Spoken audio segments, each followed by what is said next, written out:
ይህን ታሪክ የገቢዎች ሚኒስተር በፍጹም እንዳይሰማው። እንዴት ነው አንድ ሰው በቀን $600,000 ገቢ ሊኖረው የሚችለው? ይህ ገንዘብ በ20 ዓመት ልብ በ40 ዓመት የሚባለውን አባባል እዚህ ሰውዬ ላይ አይሰራም። ምክንያቱም እንዴት መሰላችሁ? በ29 ዓመቱ እስከ $300 ሚሊዮን የሀብት መጠን ነበረው።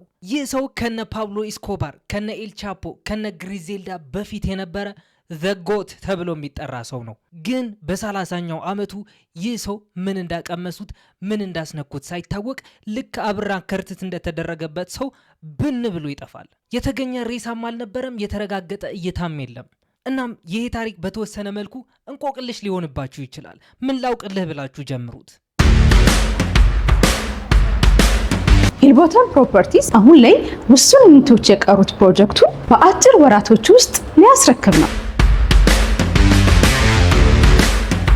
እነዚህ የተንጠለሉ ባለ 2 መኝታ ቤቶችን ስናስረክብ ሙሉ ወለሉን ሴራሚክ አንጥፈን ሲሊንጉንና ሜካኒካል ቬንቲሌሽን ገጥመን የውጭ በርና መስኮት አሟልተን ነው። ስለ ፓርኪንግና ስለ መዝናኛ አቅርቦቶች በጭራሽ እንዳይሰጉ ከበቂ በላይ ብርሃን የሚገባባቸውና ያማረ ቤቶችን አዘጋጅተናል። ደውሎ መጎብኘትና ሙሉ መረጃ ማግኘት ይችላል። እናም ይህ የእንቆቅልሹ ማዕከል የሆነው ሰው ፍራንክ ማቲዩስ ይባል ነበር። አያችሁ፣ ማቲዩስ የተወለደው ደግሞ የካቲት 13 ቀን በ1944 ነበረ። የተወለደበት ቦታስ ደርሃም በሚባል በኖርዝ ካሮላይና በሚገኝ ቦታ ነበረ። ይህ ደርሃም የተባለ ቦታ ደግሞ ከሃይቲ ተሰደው የመጡ ጥቁሮች የሚበዙበት ቦታ ነበረ። በጥቁሮች ሰፈር ተወልዶ ያደገ ሰው ደግሞ አፈር ልሶ ከዜሮ ነው መነሳት ያለበት። ይህ ሰውም እንደዛ ነበረ። ምክንያቱም እንዴት መሰላችሁ? ይህ ልጅ አባቱን አያውቀውም። እናቱን ያጣት ደግሞ በ4 ዓመቱ ነበረ። ማን አሳደገው ታዲያ?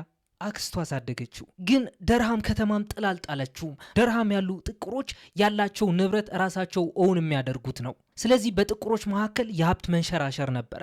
ገንዘብ እንደልባቸው ያጠፉና ያወጡ ነበረ። ስለዚህ ለጣረ ለጋረ ሰው ገንዘብ እንደልቡ ማግኘት ይችል ነበረ ማለት ነው። አንዳንድ ነጮችም ይህንን ሰፈር ሲያዩ የጥቁሮች ብልጽግና ይሉት ነበረ። ፍራንክ ደግሞ በዛን ሰዓት የድርጅት ባለቤቶች የሆኑ በልካቸው የተሰፋ ሱፍ ለብሰው የሚሄዱ ሰዎች እያየ ለሃጩን ያዝረከርክ ነበር። በአካል የሚያውቁት ሰዎች ደግሞ ፍራንክ እጅግ በጣም ፊዚካሊ ጠንካራ ነበረ። እናም አንድ ወሳኝ ነገርም ነበረበት። እሱም ካሪስማ የሚባል ነገር ወይም ደግሞ ሰውን የመሳብ ጥበብ ማለት ነው። ከሁሉም በላይ ደግሞ በዝምታ የሚያሰላ ሰው ነበረ። ትምህርቱን ቀድሞ ነበር ያቆመው። እናም በ14 ዓመቱ ምን ሲያደርግ ቢገኝ ጥሩ ነው? ዶሮ ሲሰርቅ።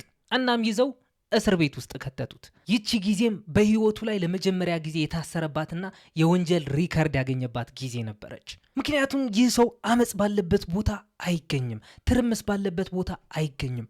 የሚፈልገው አንድና አንድ ነገር ቢኖር ገንዘብ ብቻ ነበረ። እናም እንደ ፈረንጆቹ አቆጣጠር በ1960ዎቹ ፍራንክ ደርሃምን ለቆ ወደ ፊላደልፊያ ይሄዳል። እዛ እንደደረሰ ደግሞ ጸጉር ቆራጭ ሆኖ ስራ ይጀምራል። ባይዘዌይ ፊልም ላይ ብቻ አይደለም፣ ባርበርሾፕ የእውነትም ብዙ ሰዎች ኔትወርክ ከብዙ ሰዎች ጋር እንዲመሰርቱ የሚያደርግ ቦታ ነው። እናም ፍራንክ በዛን ሰዓት ደግሞ ወደ ባርበርሾፕ የሚመጡ ሰዎች ጋር ትንሽ የቁማር ተያያዥነት ያላቸውን ነገር መስራት ጀመረ። ራሱን እንዴት መከላከል እንዳለበት አስተማረ። ገንዘብ አያያዝ እንዴት እንደሆነ ተማረ። ከሁሉም በላይ ደግሞ የጥሬ ገንዘብ ፍሰት የሚባለውን ነገር ማለት ደግሞ ቢዝነሱ የት እንዳለ ለማወቅ አስችሎታል። እናም በ1963 እስከ 64 ባለው ጊዜ ወደ ኒውዮርክ ብሩክሊን ይዛወራል። ብሩክሊን ደግሞ በዛን ሰዓት የሄሮይን ማዕከል ነበረች። ጸጉር መቁረጥ አላቆመም። ያቺ ቁማር የምትባለውን ነገርም አላቆመም። እናም በ60ዎቹ አጋማሽ ደግሞ ሄሮይን ኒውዮርክን በወረርሽኝ መልክ ያጥለቀለቀ ድራግ ነበረ። በዛን ዘመን በጣም ብዙ ሰዎች ተበላሽተውም ቀርተዋል። እናም በ68 ደግሞ ማርቲን ሉተር ኪንግ ይደረጋል።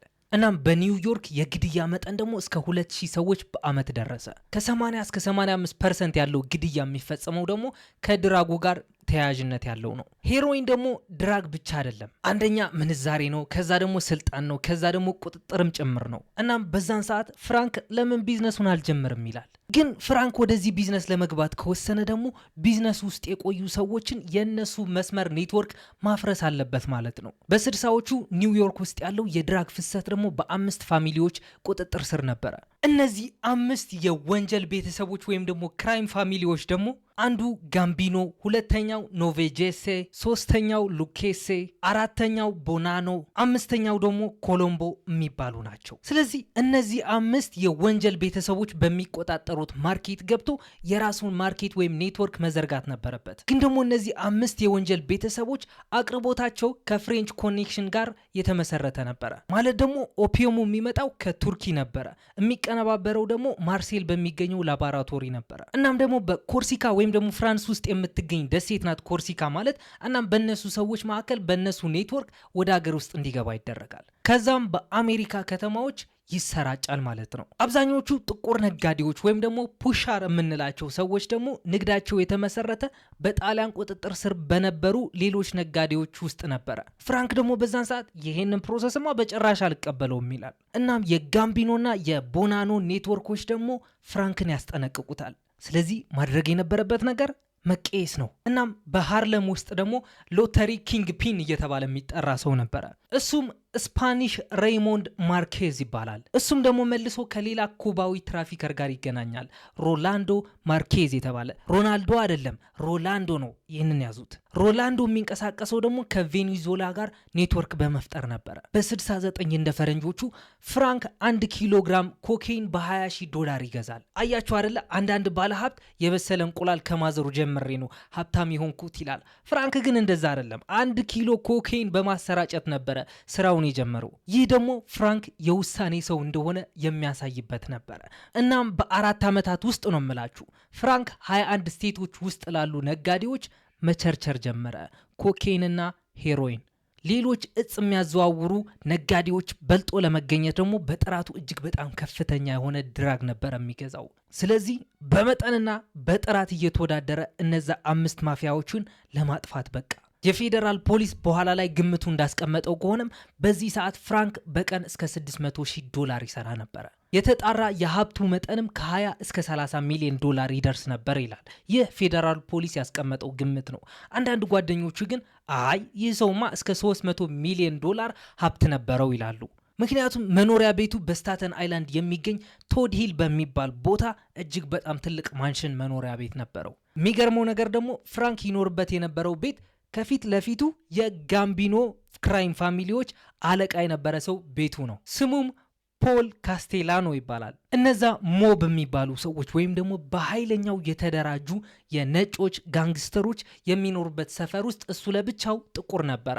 እናም በ71 እንደ ፈረንጆቹ ደግሞ ፍራንክ ምን ያደርጋል? ጥቁሮቹና ሂስፓኒክ የሆኑ ፑሻሮች ሰበሰበና የሆነ ነገር ያናገራቸዋል። እሱም ይውላችሁ እኔ ገለልተኛ የሆነ አቅራቢ መሆን ነው የምፈልገው፣ አቅራቢ ብቻ ሳይሆን አምራችም መሆን እፈልጋለሁ ይላቸዋል። እናም ደግሞ ጣሊያኖች አሜሪካ ውስጥ የድራግ እንቅስቃሴው የተቆጣጠሩት ስለሆኑ ከነሱ ጥገኛነት ነፃ መሆን አለብን ይላቸዋል። እናም በ72 ደግሞ መሐመድ አሊና ጄሪ ኳሪ በሚጋጠሙበት ሰዓት ሌላ ስብሰባ ጠራ። እነዚህ ስብሰባዎች ግን ተራ የጎዳና ዝርክርክ የሆኑ ስብሰባዎች አልነበሩም።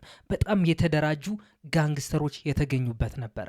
የዚህ ስብሰባ ዓላማው ደግሞ የአሜሪካ የእጽ ስርጭት ኮርፖሬት አፈራርሶ ከእንደገና መገንባት ነበረ። በዛን ሰዓት ፍራንክ ተራ የእጽ ነጋዴ እንዳልሆነ ታወቀበት። ምክንያቱም ተለዋጭ የሆነ የእጽ ኢኮኖሚ እየነደፈ ስለነበረ ነው። የሚገርመው ነገር ደግሞ እስከ 1970ዎቹ ድረስ ፍራንክ በወንጀል ስሙ ተመዝግቦ አያውቅም። ያቺ ለመጀመሪያ ጊዜና ለመጨረሻ ጊዜ ዶሮ ሰርቀሃል ተብሎ የታሰረባት የወንጀል ሪከርድ ብቻ ነበረች። እናም በፌዴራል አቃቢ ሕግ ዊሊያም ካላሃንና እናም በዲኢኤ ኤጀንት ጀራርድ ሚለር የሚመራ ግሩፕ 12 የተባለ በ1972 እኚህ ሰዎች ላይ ከፍተኛ የምርመራ ክትትል ጀመሩ። የተሰጣቸው ጊዜም 3 ወራት ነበረ። የሰው ኃይልም አነስተኛ ነበረ። ትንሽ ጊዜ ተሰጥቷቸው ስልክ በመጥለፍ እነዚህ ሰዎች በቁጥጥር ስር መዋል ነበረባቸው። እናም ደግሞ በስተመጨረሻ እነዚህ የድራግ ኢንፎርስመንት አሶሲዬሽን ወይም ደግሞ የዲኢኤ ኤጀንቶች የሚከተሉትን በሰነድ አረጋግጡ። አንዱ ሊሰራ የታቀደው የ18 ኪሎ ኮኬይን ዝውውር ሴራ ነበረ። ሁለተኛው ደግሞ እነዚህ ሰዎች ግብር የሚባል ነገር እንደማይከፍሉ ነው። ሶስተኛው ደግሞ ብዙ ስቴቶች በቁጥጥራቸው ስር እንደሆኑ ነበረ። እናም ጥር 5 ቀን በ1973 ፍራንክ በሎስ አንጀለስ ዓለም አቀፍ ኤርፖርት በቁጥጥር ስር ይውላል። ይህ ሰው ግን አስረውት ለብዙ ሰዓታት መቆየት አልቻሉም። በ5 ሚሊዮን ዋስትና ሊፈቱት ይወስናሉ። በዛን ጊዜ ደግሞ በአሜሪካ ውስጥ ታይቶ የማይታወቅ እጅግ በጣም ከፍተኛ የሆነ ለዋስ የተከፈለ ብር ነበረ። በኋላ ግን መንግስት አይ 2.5 ሚሊዮን ነው የምናስከፍለው ይላሉ። መልሰውም ወደ $250,000 የመጨረሻ አስከፍለው ይለቁታል። ሐምሌ 2 በ1973 ፍርድ ቤት እንዲቀርብ ቀጠሮ ተሰጥቶት ነበረ። ነገር ግን ወደ ፍርድ ቤት ሳይመጣ ይቀራል። ሲታይ ፍራንክ ጠፍቷል። እሱ ብቻም አልነበረም፣ ፍቅረኛው ይዞ ነበር የጠፋው። ፍቅረኛው ቼሪል ደኒዝ ትባላለች። ነገር ግን ፍራንክ ከመጥፋቱ በፊት $20 ሚሊዮን የሚደርስ ገንዘብ በማኒ ላውንድሪ አጣፍቶ ነበረ። ባንክ የነበረው ብሩም እንዳለ አውጥቶታል። እናም በዛን ሰዓት ደግሞ ድራግ ኢንፎርስመንት አሶሲዬሽን ወይም ደግሞ ዲኢኤ ፍራንክን ያገኘ ወይም ወደ ህግ ያቀረበ $20,000 እሸልማለሁ ብሎ ማስታወቂያ ይለጥፋል። ይህ ማስታወቂያም በሮም፣ አምስተርዳም፣ በሆንግ ኮንግ፣ በአልጄሪያ፣ በፓራጓይ፣ በቬኔዙዌላ በብዙ ሀገራቶች ይለጠፋል። ነገር ግን በአንዱም ሀገር ሊገኝ አልቻለም። ስለዚህ ይህ ሰው የት ገብቶ ሊሆን ይችላል? በመጥፋቱ ዙሪያ የሚሰጡ መላምቶች አሉ።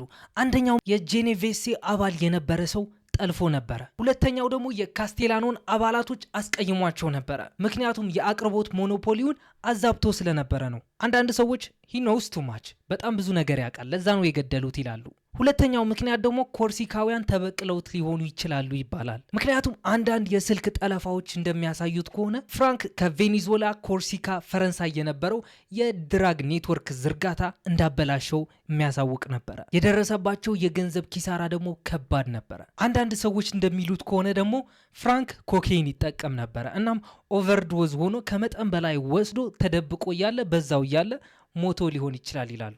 ነገር ግን የፍራንክ ኬዝ በሜክሲኮ ካርቴሎችና የኮሎምቢያ እጽ አዘዋዋሪዎች ኬዝ ተዘጋ፣ ተሸፋፈነ። እናም በአሜሪካ የወንጀል ታሪክ ውስጥ ማለት ደግሞ በሐሺሽ አዘዋዋሪነት የነበሩ ሰዎች ወይ ይገደላሉ ወይ ይያዛሉ ወይም በሌላ የካርቴሎች አባል ይታገታሉ። ፍራንክ ግን ከነዚህ ውስጥ አልነበረበትም። በ4 ዓመት ያክል እስከ $300 ሚሊዮን የሀብት መጠን መገንባት ማለት የማይታሰብ ነው። ነገር ግን የፍራንክ ኬዝ እስካሁን ድረስ ጥያቄ ውስጥ የሚያስገባ ነው። እናም እስካሁን ድረስ ይህን በመሰለ ማይክ የለፈለፍኩትን ነገር ከተመቻችሁ ኦፍኮርስ ይመቻችኋል። ይህንን ቪዲዮ ላይክ ማድረግ እንዳረሱ፣ የቻነሌን ቤተሰብ ለመሆን ደግሞ ሰብስክራይብ የምትለዋን በተን ጠቅ አድርጉልኝ። ቀጣይ ደግሞ ባበደ ስቶሪ እስክንገናኝ ድረስ ሰላማችሁን ያብዛልኝ። ይሜ